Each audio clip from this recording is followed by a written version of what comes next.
in the succession of bartenders, and by the way, Peter has very kindly brought in this, and I printed off some other bits and pieces we can pass them around. Can you see it? Anyone? Showing sort of this is what happened in the days before PowerPoint presentations. Well, I have it, but anyway, that's it. Whatever it said. Look, that's the American bar. Now, I'm the 8th bartenders in just over 100 years.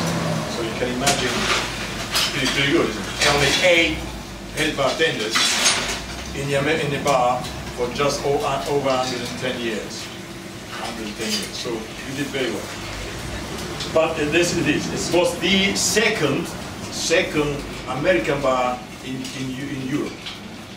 Of course, in UK.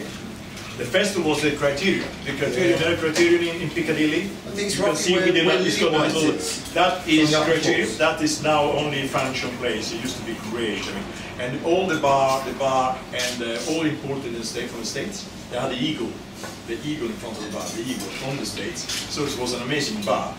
But then it started to close. So practically the American bar is the oldest now. Is the oldest American bar in as the word goes, which obviously stands for just the cocktail bar, really. I mean, but in those days we didn't have really what in England, especially in London, were pubs, free houses. They were not, and of course hotel bars like Claridge's, Connaught, you know, where in Regent Street, where the Cafe Royal. There were all these places. They were all hotels. See, they were not really bars like in the States. Okay, so remember that, it's very important. But so by the turn of the century, what we have, and say that I like to say ladies, you know, they are probably with the bar, you know, the history of it. You know, who was the first bartenders in the Savoy, American bar? There you are. Ada Coleman, a woman. It's a fantastic picture. She almost looks like she could be now a landlady in your local. This, you just understand what the situation here. Okay. First of all, the ladies in the bar, she come from Claridge's, by the way. You can read it here, 1, 2, 3. And it's a lady in a bar. I mean, ladies were not allowed. There you are. No.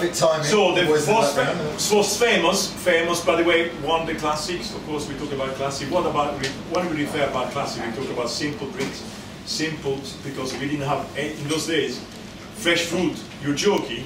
It was not lemon juice, orange juice, apple juice, and that's it. Lemon, orange, pineapple juice, and apple juice. That's it. A lime.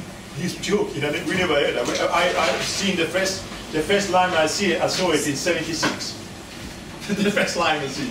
So you can imagine with it. So Harry did Ada Coleman, famous for Hanky Panky. Now what are you drinking here? Cheers, buddy. Cheers.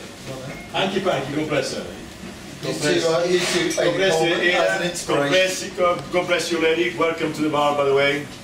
Don't be shy, don't be reserved. So there you are, Hanky Panky, which is, as is here, gin, because of what gin was the alcohol these days, of course, the gin, sweet martini, and Fernet Branca. Just think how clever this woman was. You know, actually, Fernet Branca was very, very health conscious. I mean, the story behind it, there may be some scholars of bartending history relevant, which I believe was an actor who, between shows, matinee evening performance, came in to see Ada and he was a little tired. Was it Hawtrey? Charles Hawtrey, I think was the actor. And he wandered in and he was feeling a little lost and sorry for himself as actors are wont to. And he sidled up to the bar and confided in Ada and said, could she knock something up for him? And she came up with this concoction. And he then turned around and said, oh Ada, that really is the most stunning cocktail. That's the real Hanky Panky. Yes. And that was how the name was. Hanky Panky means that it's the real thing. No, Hanky Panky means Hanky Panky is a very sort of... It's a very sort of expression that you use over, in England. And so, and remember also that the ladies were not allowed in the bar. So this woman here was worse than Margaret Thatcher. She was the boss. And no man would dare to mess about with this lady here. She was absolutely. And in the succession of head bartenders, she is the only woman in that line. Yeah. Not me. All Won't changed. be the last. All changed with me. All changed with me. Because I introduced ladies in the American bar. And I introduced it because I had a problem with it. So I said, well, how do I solve this problem? Because obviously managing director, you know, women, sorry, still ladies behind the bar, sorry, they be a traditional American bar, classic, no ladies, right? I said, so I went to the agency, what is the star, what's it called, what was the star, the club for the actor and actresses. The equity. Equity. Oh, okay. Equity, yeah. I went to there, I said, but listen, are there any, you know, off-work actresses? You know, I mean, kind of, you know, I said, oh yeah. I said, you know, I would like to, you know, while they're working for a part, why can't they earn some money, right? So I said, good idea. So I had this two beautiful ladies, amazing. They were awesome. We got them in a beautiful shirt, which is frilled with lace. We had a choker, you know, we had a choker with a lace there, and a long velvet wine color shirt.